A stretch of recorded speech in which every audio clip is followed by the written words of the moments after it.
Welcome, this is Jeff with Armadillo Pepper, the hot sauce, barbecue sauce, jerky, and fiery snack store. Today we're going to smoke a pre-cooked ham. That's right, the ham is already cooked, but we want to give it some additional flavor.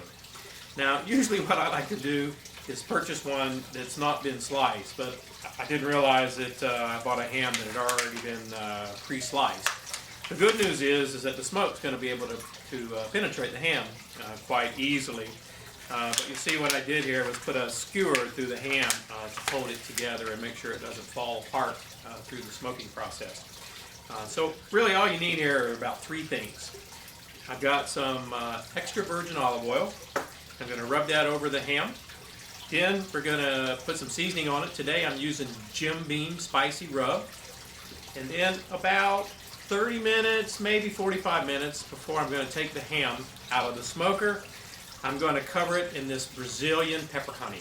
Now you don't have to have Brazilian pepper honey, but it's always nice on these hams with the smoke flavor to have that nice sweetness to go along with it. So the smoker is cranked up at 225 degrees. I usually use mesquite wood with ham. It gives it a great flavor. Just so happens I'm out of mesquite today, and we're going to use apple wood. Because this one is already pre-sliced, I'm expecting this really to only take about 3 hours. Really what you want to do is just leave it in there long enough to get good smoky flavor, and you want the temperature of this ham up around 140 or so to serve. So the first thing we're going to do here is I'm just going to put a little olive oil on the ham and just rub this around. Make sure you get it good and coated.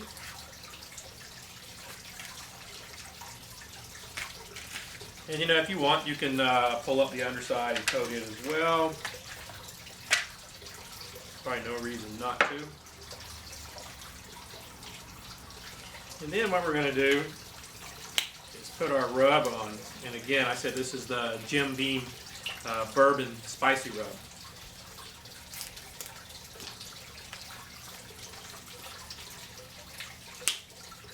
Okay.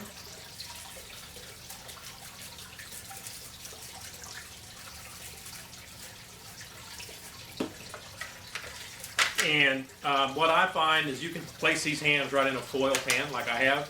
It gets plenty of smoke. You don't have to put holes through it. You could put it direct on the rack. Because this one was pre-sliced, you know, I'm a little hesitant to put it right on the rack. I want to make sure it stays together. But trust me, you'll have no problem getting good smoke flavor.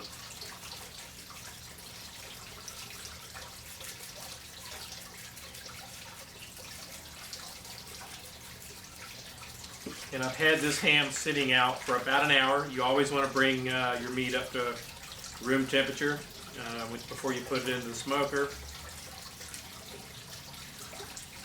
Okay, it's really that easy to prepare the ham. Now we're going to put it in the smoker.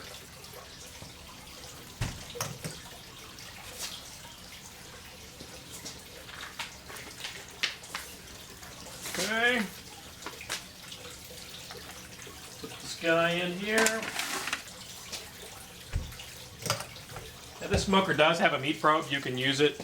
I'll just come out here in about 2 hours with a digital thermometer, check the temperature, and then we'll go from there. It's been about 2 hours, maybe an hour and 45 minutes. See, this ham's starting to look really good. Now one of the nice things about smoking this ham in this tray is the juices stay right here. So I'm just going to base it a little bit to make sure it stays nice and moist.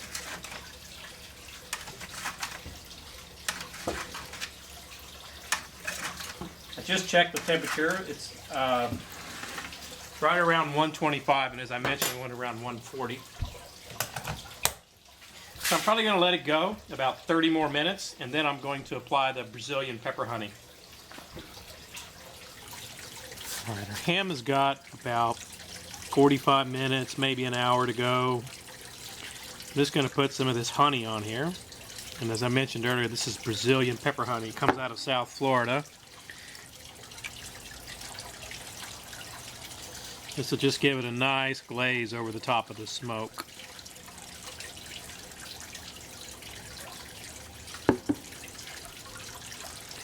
Okay. And as I said, we're going to put this back in the smoker, 45 minutes, maybe an hour, and then it'll be ready to serve. All right, it's been a little over 3 hours now. The ham's at about 144, 145 degrees, depends upon where you check it. It's all nice and done. It's got a great color. Let me just show you the ham. Really looks nice. You can pull back a little. You can see the really nice color inside. As you can see, it's quite simple. It's very juicy still. Has an awesome smoke flavor throughout. Oh man, it's really good. So again, my name is Jeff with Armadillo Pepper. You can check us out over at armadillopepper.com or see what we're up to on Facebook.